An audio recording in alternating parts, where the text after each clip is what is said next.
નમસ્કાર વિદ્યાર્થી મિત્રો, આજે આપણે ધોરણ 7ની અંદર ચેપ્ટર નંબર 11 પરિમિતિ અને ક્ષેત્રફળનો અભ્યાસ કરીએ.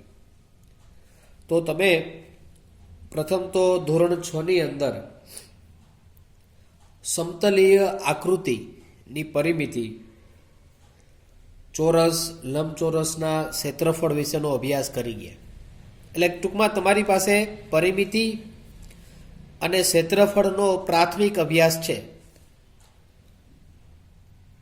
તો આપણે ખાસ તો પહેલા પરિમિતિ શબ્દ સમજીએ.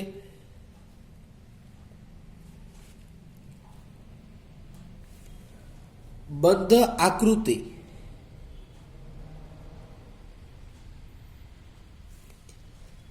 ની સીમા રેખાની લંબાઈ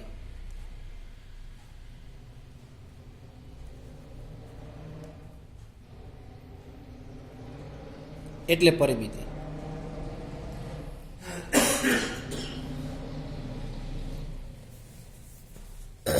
બંધ આકૃતિની જે સીમા રેખા છે એની લંબાઈ એટલે પરિમિતિ. ધારો કે આપણે અહીંયા એક ચોરસ લઈએ, તો આ એક બંધ આકૃતિ. તો એના આ બાજુઓની જે લંબાઈ છે, ધારો કે એ થી બી, બી થી સી, સી થી ડી અને ડી થી એ, આ બાજુઓની લંબાઈનો સરવાળો કરીએ. ધારો કે એ બી વત્તા બીસી વત્તા સીડી વત્તા ડીએ, તો ત્યારે આપણને આ ચોરસ એબીસીડીની પરિમિતિ આપણને મળશે.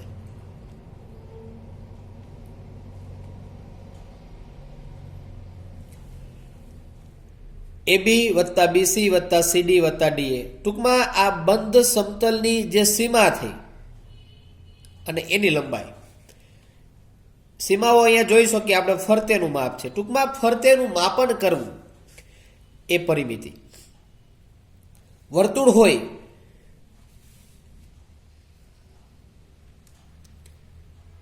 તો એની સીમા એનો પરિઘ થાય, એની સીમા એનો પરિઘ થાય. તો વર્તુળની પરિમિતિ એના પરિઘના માપ જેટલી થાય. ફરતેનું આ માપ જેની સીમા થઈ ને એ એની પરિમિતિ તરીકે આપણે એને ઓળખશું. જ્યારે ક્ષેત્રફળની સમજૂતી આપણે જોઈએ તો બંધ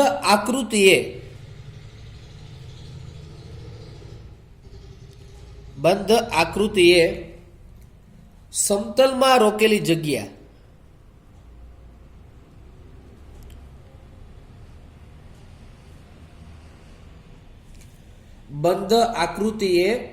સમતલમાં રોકેલી જગ્યાનું માપ એટલે ક્ષેત્રફળ.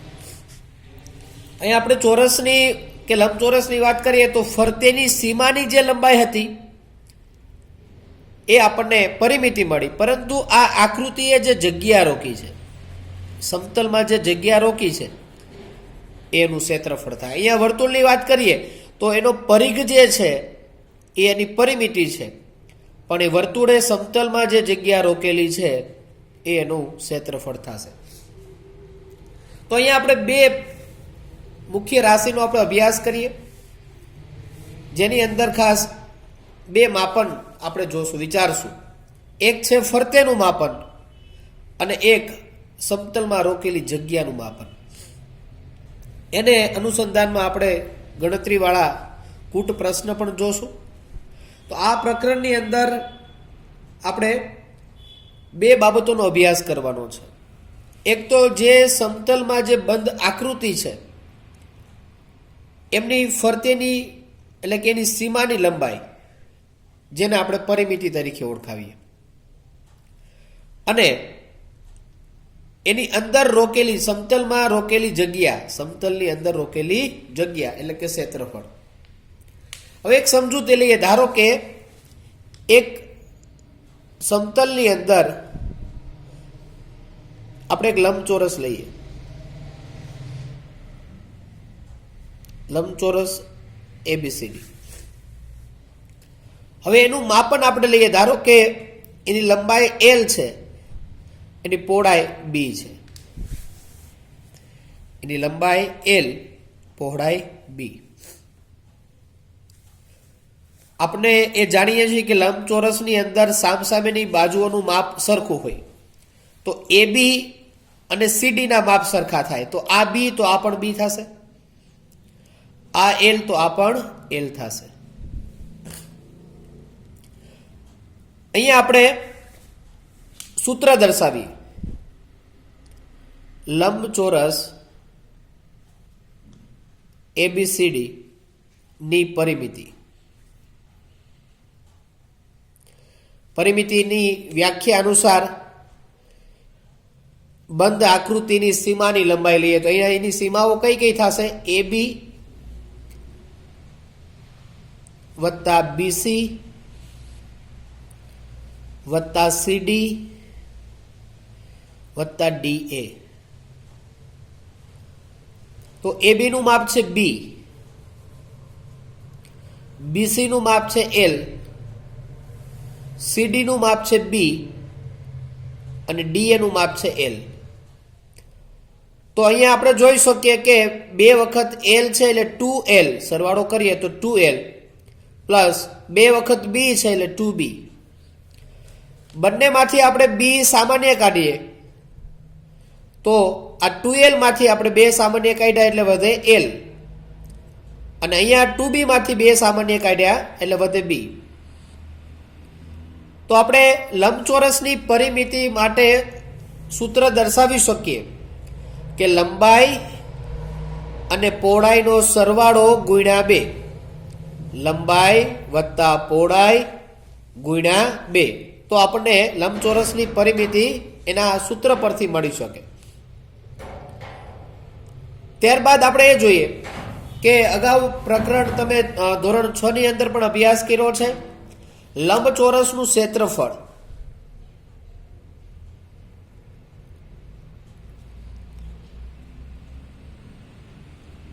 તો લંબચોરસના ક્ષેત્રફળ મેળવવા માટે આપણે જોઈએ કે આ બંધ આકૃતિએ સમતલમાં કેટલી જગ્યા રોકેલી છે. બંધ આકૃતિએ સમતલમાં રોકેલી જગ્યા જોવી પડે. તો આ જગ્યા જે છે અંદરની, એનો આપણે અભ્યાસ કરવો પડે. તો એ અભ્યાસ કરવા માટે આપણે જાણીએ છીએ કે લંબાઈ છે એ પહોળાઈ સાથેનો ગુણાકાર. આ લંબાઈ જેટલી વાર આવશે આ રીતે એ પહોળાઈ મુજબ એનો ગુણાકાર, એટલે L ગુણ્યા B કરશું એટલે આપણને લંબચોરસનું ક્ષેત્રફળ મળશે. તો લંબચોરસના ક્ષેત્રફળ માટે ખાસ તો એનું સૂત્ર આપણે યાદ રાખીએ કે લંબાઈ ગુણ્યા પહોળાઈ. અને લંબચોરસની પરિમિતિ માટે આપણે એ જાણીએ કે લંબાઈ અને પહોળાઈનો સરવાળો કરી એને 2 વડે ગુણાકાર કરવો, જેથી આપણને લંબચોરસની પરિમિતિ આપણને મળે. ત્યારબાદ આપણે ચોરસની થોડી સમજૂતી લઈએ. ચોરસ માં બધી લંબાઈ, ટૂંકમાં બાજુઓની જે માપ છે, લંબાઈ છે, એ બધી આપણને સરખી મળે. બધી બાજુઓ સરખા માપની એમ કહી શકાય. બધી બાજુ સરખા માપની. તો અહીંયા ચોરસ ABCD આપણે દર્શાવીએ તો એની બધી બાજુ સરખા માપની હોય. ધારો કે બાજુ L ધારીએ તો બધા L થશે.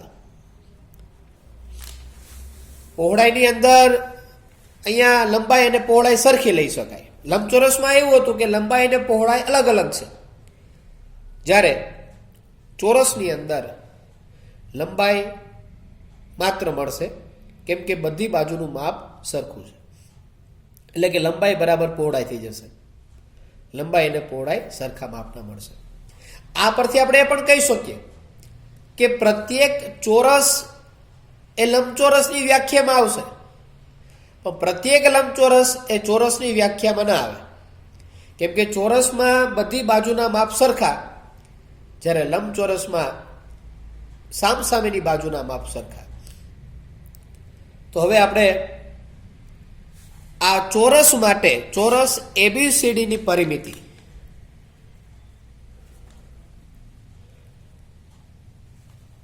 ફરીવાર પરિમિતિની વ્યાખ્યા અનુસાર આપણે જોઈ શકીએ કે બંધ આકૃતિની સીમાની લંબાઈ, બંધ આકૃતિની સીમાની લંબાઈ એની પરિમિતિ છે.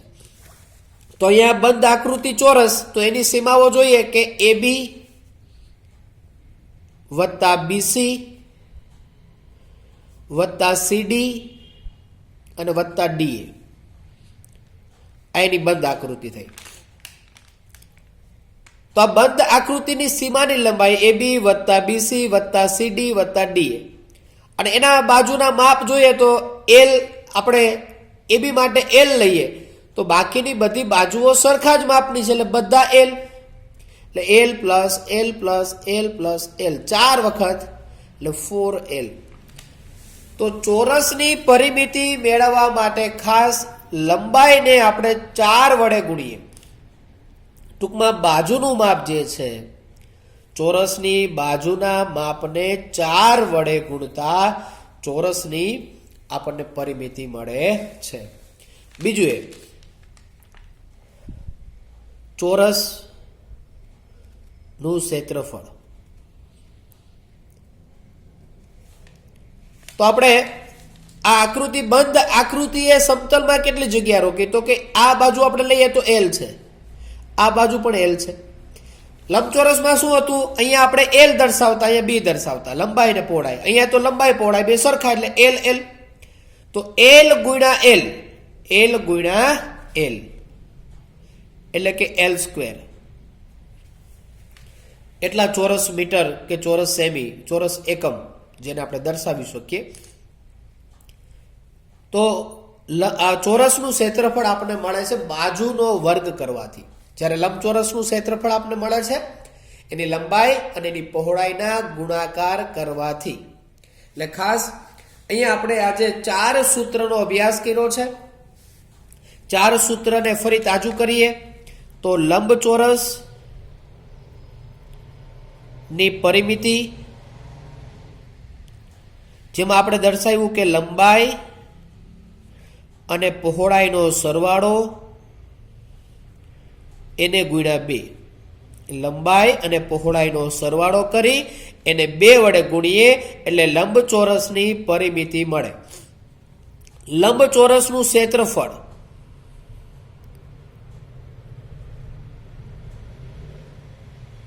તો જેમાં આપણે દર્શાવ્યું કે લંબાઈ અને પહોળાઈનો ગુણાકાર, લંબાઈ અને પહોળાઈનો ગુણાકાર કરવાથી આપણને લંબચોરસનું ક્ષેત્રફળ મળે. ચોરસની પરિમિતિ, એમાં આપણે જોયું કે જે બાજુનું માપ છે, બાજુની લંબાઈ, અહીંયા લંબાઈમાં આપણે બાજુનું માપ તરીકે પણ લઈ શકીએ, કેમ કે લંબાઈ પહોળાઈ સરખી હશે. એને આપણે 4 વડે ગુણીએ એટલે ચોરસની પરિમિતિ મળે છે. ચોરસનું ક્ષેત્રફળ, તો બાજુનું જે માપ છે એનો વર્ગ, એટલે કે બાજુનું માપ આપણે લંબાઈ તરીકે લઈએ તો લંબાઈનો વર્ગ અથવા તો બાજુના માપનો વર્ગ. તો આ 4 સૂત્ર જો તમને તૈયાર હશે તો તમને આ ચેપ્ટરના દાખલાઓ સરળતાથી આવડી શકે. એને લગતા ઉદાહરણ, એને લગતા કૂટ પ્રશ્ન તમે સરળતાથી એક ગણતરી કરી શકો. તો આજે આ વિડીયોની અંદર તમને જે 4 સૂત્ર આપ્યા છે એને ખાસ તૈયાર કરવા. નેક્સ્ટ વિડીયોની અંદર તમને ઉદાહરણ 1 થી ચાલુ કરશું, ઉદાહરણ 4, 5 આપણે નેક્સ્ટ વિડીયોમાં જોશું, અને સ્વાધ્યાય 11.1 ની ગણતરી પણ આપણે નેક્સ્ટ વિડીયોમાં જોશું. તો ત્યાં સુધી તમને હોમવર્કમાં અહીંયા સુધી ચલાવેલું જે છે એના સૂત્ર તૈયાર કરશો, 4 સૂત્ર મોઢે કરશો, અને આ જે થિયરી ચલાવી એ પણ તમે તમારા હોમવર્કની બુકમાં કરશો. આભાર મિત્રો.